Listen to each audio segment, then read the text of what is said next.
sisters. A blessed afternoon, and let us open our Bible in the Gospel of the Lord according to St. Mark, chapter 3, verses 20 to 35.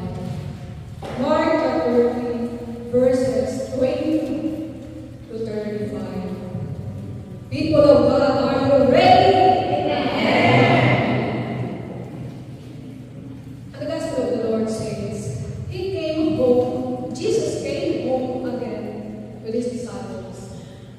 Jesus came home with his disciples. Again, the crowd gathered, making it impossible for them even to eat. When his relatives heard of this, they set out to seize him, for they said, "He is out of his mind."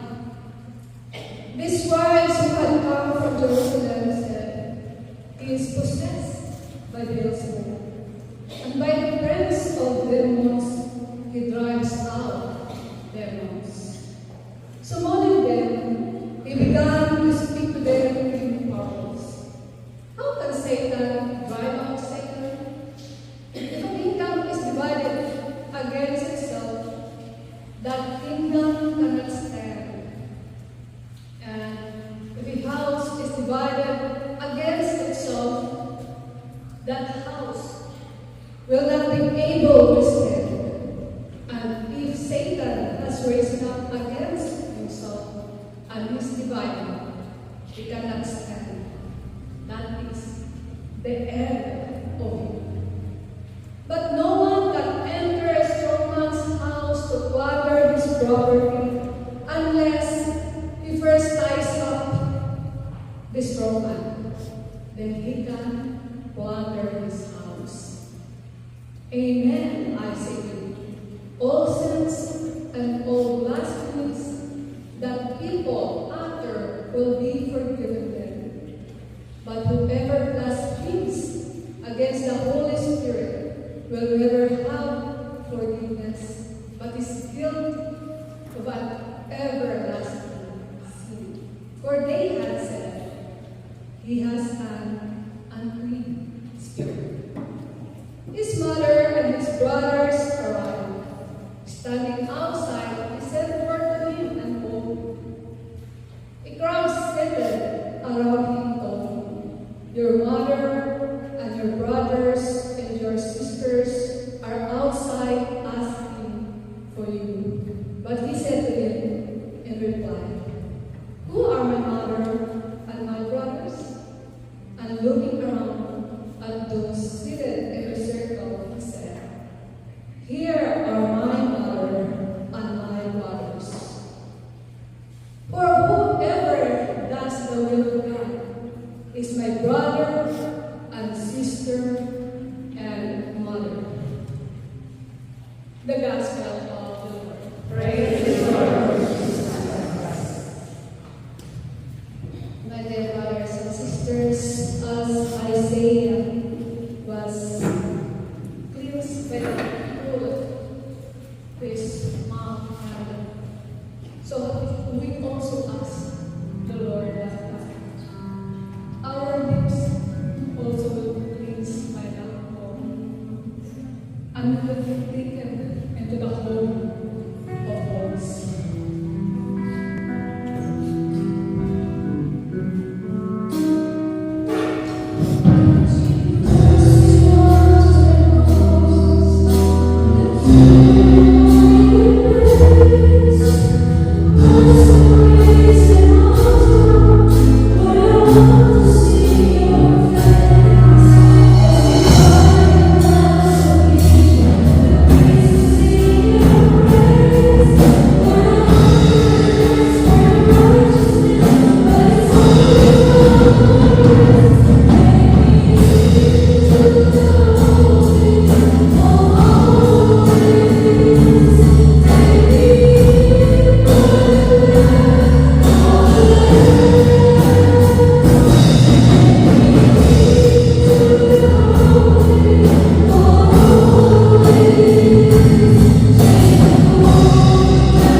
he said that he has the evil spirits, as they had said.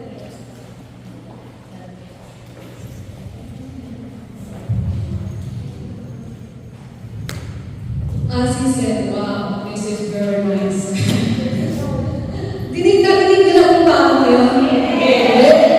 Napapagagaling ko lagi ang aking parang hindi na ako sisigaw. Okay. Even his families told him that he is out of his mind. And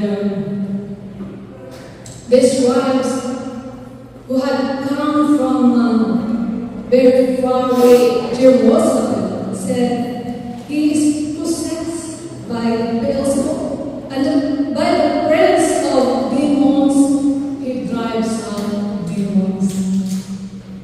And they have said that he has an unclean spirit.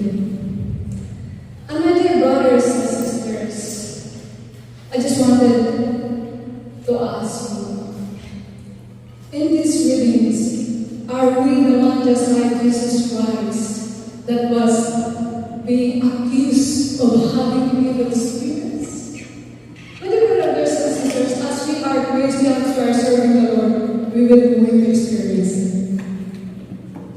And are we the one who is accused of the Satan? No? Are we being used by Satan who accuse those who are being an instrument of the Lord? Amen. My dear brothers and sisters, I have always said that the battleground is in the mind. But I heard this word, that the battleground also is our house. I heard from Cardinal Tagle. So, my dear brothers and sisters, let us not fall into sin. Let us not be pulled by Satan to do his evil deeds. So how can we do this? How can we, paano natin tatanggihan o paano natin hindi tatanggapin ang paghila sa atin o paggamit sa atin ni Satan? My dear brothers and sisters, this June was declared by Pope Francis that we will going to celebrate this whole month of June, the Sacred Heart of Jesus. Actually, last Friday is the solemnity of the most holy Sacred Heart of Jesus. And yesterday is the Immaculate Heart of Mary. And this is what is what God is telling us today, that our heart, so that we can hindi tayo madala ni Satan, the enemy. We have to be like the heart of Jesus Christ and the heart of Mary. Their heart are willing, right? And God is asking us to be entwined with their hearts, to be united, as Brother Daniel said earlier, to be united, to be back to back, to be side by side with the heart of our Lord Jesus Christ. And today, from this gospel, we have that 4 B's, so that we can be entwined, united with the heart of God. And we can take it from the voice of our Lord Jesus Christ, from the parables that He has just said, or we have just read and heard. He says there in verse 27, but no one can enter a soul man's house to plunder his property a strong man, then he can plunder his house. So this is where we can take out the 40s na dapat natin gawin, or that our heart be united and entwined with the heart of Jesus and the heart of Mary. So for this, number one, D is we should have that discreet heart. No? So that we can have that discreet heart, we have to keep our minds and focus on some judgment. A heart should be keep our minds and focus on some judgment, giving serious attention and thought to what is going on around us. We should have that discretion. Be watchful, vigilant, careful, cautious, mapagmatsyag, mapanuri. Hindi lahat, not all of the words that we can hear, or not all the stories that we can hear is good and from the Lord. Most of the time, it is also being used by Satan. For example, yung aking karanasan. Doon sa aking dating trabaho, way back in the Philippines, I have a colleague who every day, she always says stories. And you know what is her stories? It's all about the evil deeds, the evil words, like witchcrafts, yung mga manananggal, and so on and so forth. And one day I asked her, how did you know all of this? I asked her. And hindi siya nakasagot agad. She was out of words, hindi siya makasagot kaagad sa tanong ko sa kanya. And one night,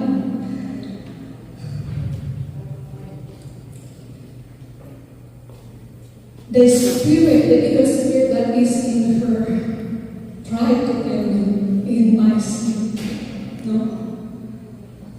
I thought I was just only dreaming, but I am already awake, but still, she's there struggling, sitting on top of me and struggling. And I rebuke the evil spirit, and I told, in the name of Jesus, hindi pa po ako tapos magsalita. That evil spirit is just like a wind thrown out from that window. And I heard the sounds, hanggang sa mawala. And that's what is trying to tell us today, to have that decision. Hindi lahat pakikinggan natin, maging mapagmatsyag tayo. We have to be always be cautious on going on around us. Maging mapagmatsyag. Titignan natin lagi, hindi lahat pakikinggan yun. Kailangan meron tayong mapanuring puso, hindi tanggap ng tanggap sa lahat ng mga naririnig natin. Amen?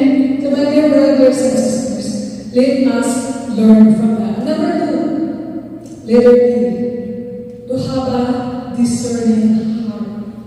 Discernment. Discernment is one of the holy gifts of the Holy Spirit. And it is under the category of power to know. Ano ang kasama nito? Ito yung divine wisdom, divine knowledge, and discernment. So ito ay nasa category ng dapat maging matalino tayo. Gamitin natin ang ating isipan na kasama ang puso. We have to have that discerning heart. Discernment is a decision-making process in which an individual makes a discovery that can lead to future action. Example, sa ating karanasan ulit. Sa katrabaho ko ulit, another colleague. I have something that medyo malayo ang loob niya sa akin. Hindi ko alam galing na pala sa akin. And one day, may kausap siya sa Pilipino. And sinasabi niya doon sa kausap niya na kaibigan niya, actually, he's used a dialect that's the only time that I heard it because she is a Muslim. She is a Muslim. So, ginagamit niya ay yung dialect ng Chabacano. It's my first time to hear it. But look at the gift of the Holy Spirit. The Holy Spirit interpreted it to me na pala galit na siya sa akin. Hindi ko alam nagagalit na pala. And gigil. And then when the Holy Spirit interpreted it to me, and then I look at her. And then she thinks that I still cannot understand it. But everything that she has said by that whole conversation, I understood it. And this is what God is giving us. Discernment so that may avoid natin, na magkaroon ng kaaway. It's not that you're going to fight that human being, that person. Because ang ating kalaban ay hindi tao. It is the evil spirits. So we try to avoid the person, not to have, hindi tayo magkaroon ng, hindi kayo magkagulo o magkaaway, but rather pray, labanan natin yung evil spirit that is being used, yung evil spirit na ginagamit sa kanya. So, number 3, we have to have that determining heart. Determination to do the will of God, to do the just and right, to be in line of the will of God. Dapat tayo, determination that even may mga pangyayari sa ating buhay, may umaaway na sa atin,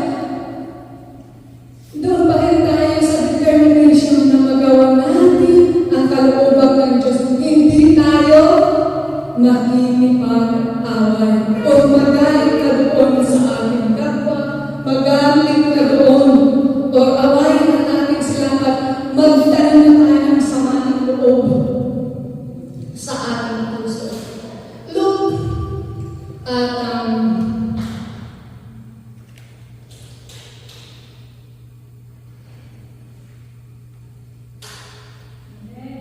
Amen. Lord God, Lord Christ, we have to always gamitin natin yung ibigay sa ating ng talino at yung puso natin laging nandoon na nais ang magawa natin sa ating buhay ay ang kalooban ng Diyos. Mag-isip natin na dapat ang pag-ibig ng Diyos ang laging nandito sa ating puso. Amen? Amen? Papalihan mo na natin. Tignan nyo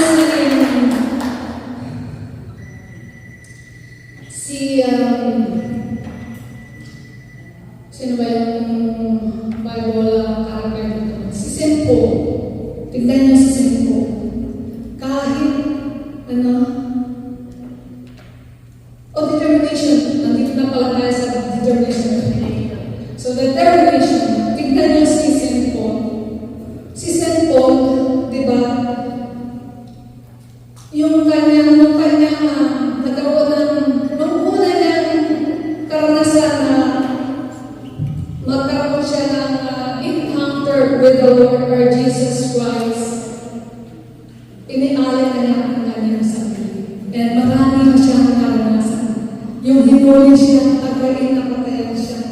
pero determined siya na siya ay na maipahayag ang kalooban ng Diyos. Determined siya na kahit iharap siya sa sanlibutan.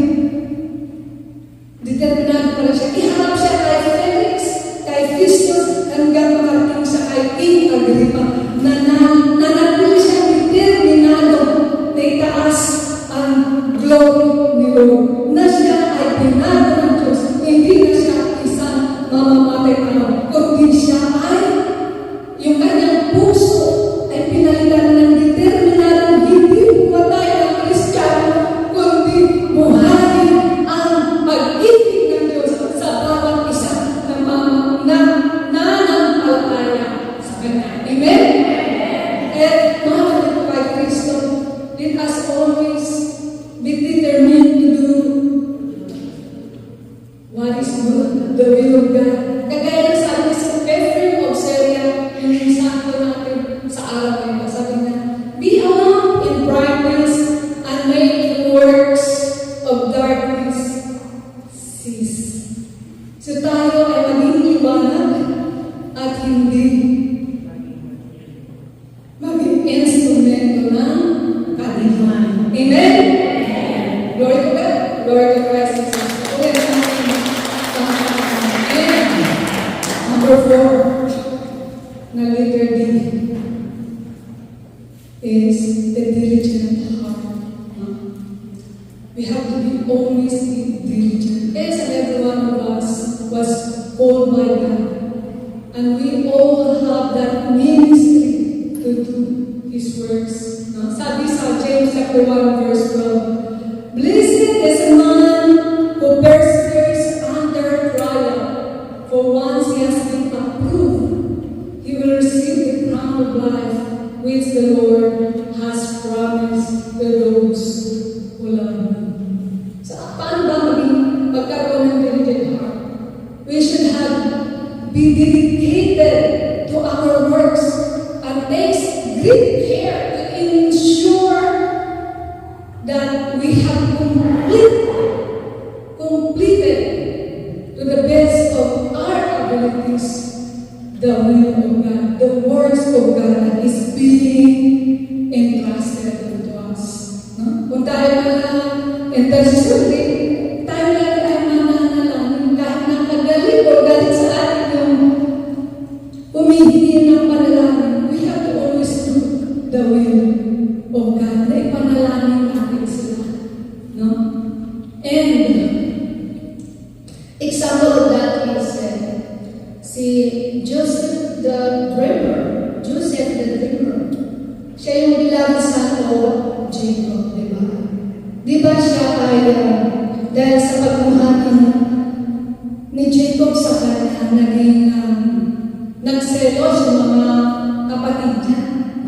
And siya ay unang nagtangkaan siyang patayin. And then their mind was changed because of one of her siblings. Huwag na lang natin siyang patayin. Sabi niya, ipagpili na lang natin. Or iuulong pala natin doon sa akin. And then, iuulong nila. Kasi after that, kukunin niya lahat. But then, may mga karavan na dumaan. And the other siblings of Joseph, ibinigta siya. But then, never Joseph, nagalit, never Joseph fight to his siblings, his brothers. Hindi siya nagtanim ng galit. No? And even, di ba, pinakulong siya ng asawa ni Potiphar. Amen? Nagbabasa. Potiphar. No? But then, doon sa loob ng kulungan, hindi siya nagtanim ng saan, hindi siya nagalit. But then, even to the inmates, naging diligent siya sa paggawa ng kalooban ng Diyos. Pinag-pray na sila and ibinibigyan niya yung kahulugan ng panaginip ng mga inmates. And hanggang sa siya ay nakalabas siya doon sa pinagkatiwalaan siya ng Paraon. And even though naging mataas na siya, naging kumbaga presidente na siya, pero hindi niya kailanman pinag-isipan ng masama ang kanyang mga kapatid. Bagos, nung nangalanan ng mga kapatid niya, minahal na sila. Umiiyak pa nga siya iba, makita niya sila dahil sa pagmamahal niya. Dahil ang nais ng Diyos sa kanya, ay kaya siya nangyari sa kanya, ay para matulungan ang kanyang kapatid pagdating ng magandang pagkakataon. Ganon din sa ating life. Just like in our life. Sometimes things happen in our life. Sometimes it's like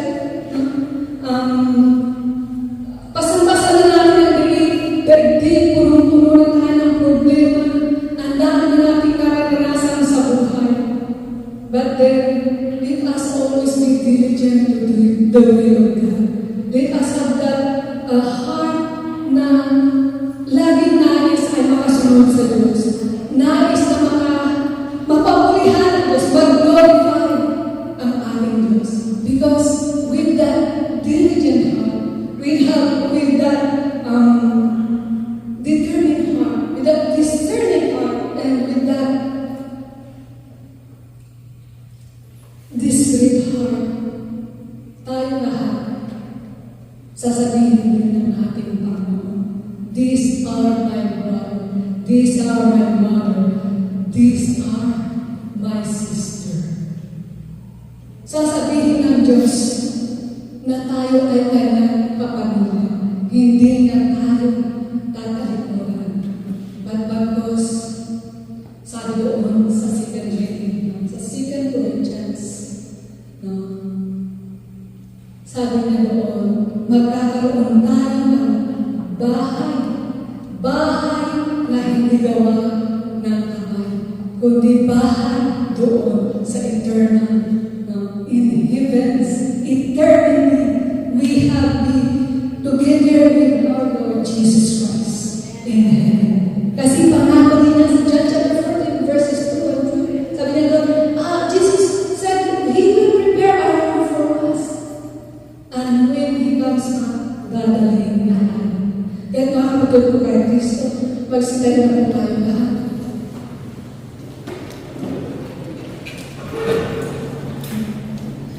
Let us always have that heart entwined with the heart of Jesus, with the heart of Mama Mary. Let us be united so that with that hindi tayo magagamit ang kalaman. Hindi niya tayo madadala doon sa kanyang pinangalaman. There is the way of fire. Sa kanya lamang po yun, hindi po yung ginawa para sa tao, kundi para kay Satan and his dark angels. Kaya mga kapatid, Kristo, let us desire in our hearts to be always with our Lord, O Lord Jesus Christ. We want to be with you throughout eternity.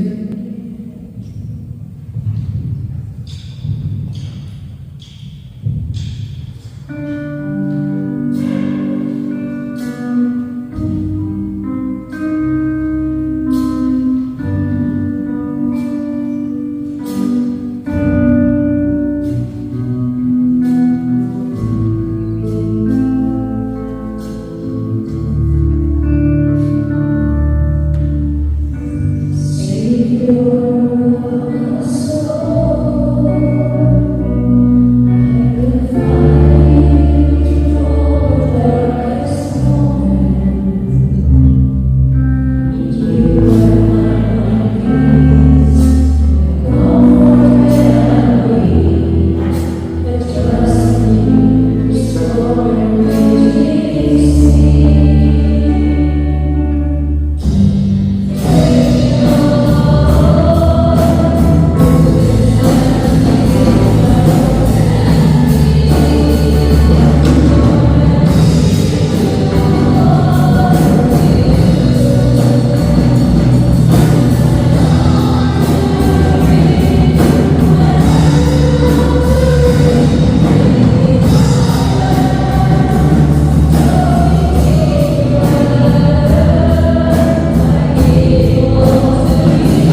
na kahit parang siya, na siya ay masama, na siya ay isang, na ang Espiritu na ginagamit niya ay ang Espiritu ng Palaban. Evil Spirit, and even as, no, kahit ako, mga kapatid ko kay Kristo, naranasan ko niya, maraming business, I was broken at the moment, but just like our Lord Jesus Christ, I'm very saved. No? Just like our Lord Jesus Christ, He just calmly saved these followers. Na huwag nating patulan yung mga taong naisirain ang ating Panginoong Lord sa Diyos. Huwag tayong bumitaw. Huwag nating hayaan na ang pagbato natin dito ay magpalayo sa atin at magkasala. Bagkus, we always have that heart, the sacred heart of Jesus, and the immaculate heart of Mary, upang sa ganun ang ating buhay Kristo. Tunay ng ating Panginoon ang siya maparalan sa atin, that He will be glorified in us, that He will be magnified in us. And then our worship, our praises, ang ating mga paglilingkod sa ating Panginoon ay hindi masaya. Lahat ng ginagawa namin sa ating Panginoon ay makakarating sa Kanyang kaharian. And at the appointed time that our Lord Jesus Christ will come back, dadalhin niya tayo sa Kanyang kaharian. Magkakaroon tayo ng kwarto, may kwarto doon sa mansions in heaven until we will live life throughout eternity with our Yahweh El Shaddai. Hangarin ng puso natin na tayo ay makasama doon sa langit. Hangarin natin na siya lang ang ating maparangalan at mapapurihan. Na ang ating Panginoon lamang ang ating umahan.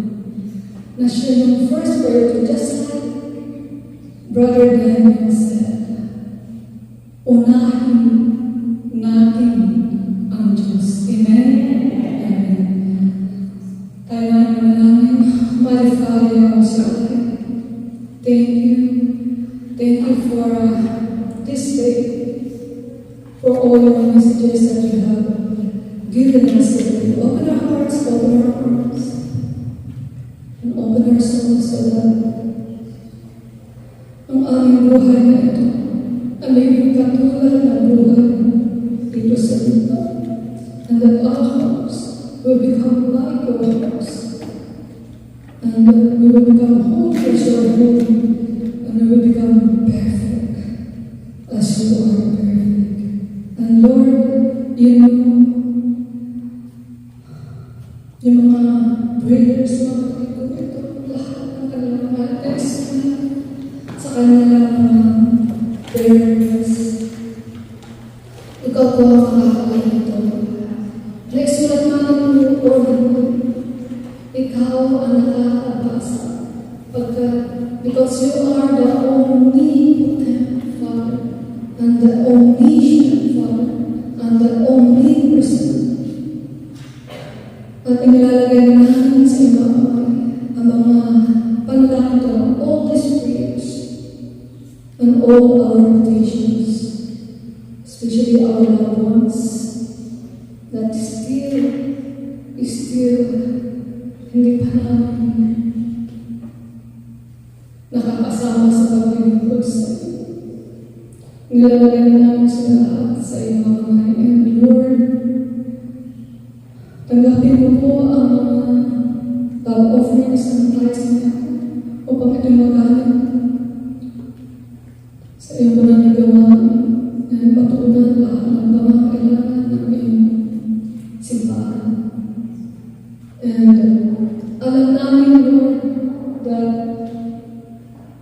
ibabalik mo din ito sa amin. Siksik-liglig at umaaw dahil hindi ka sinungaling. Ikaw ang Diyos na laging tapat sa iyong mga pangalan. Dahil sinabi mo, if you will only keep our love offerings and tithes, you will going to open the window, the floodgates of heaven, and then you will pour out lahat ng mga biyaya at pagpapala. Siksik-liglig at umaaw na hindi kakayanin ng aming lalagyan. And Lord, tinatasin ko lang, patuloy ko lang tinataas sa kanila, kagaling ko ang siya kasama namin dito sa paglingkos nito sa aming pagpapulit pagsama sa iyo. Sa lahat ng may sa after praise. And mga kapatid ko dito, alam ko kung ano ang kanilang mga nararamdaman. Touch them, O God, at inatingin namin ang hiling kapaligid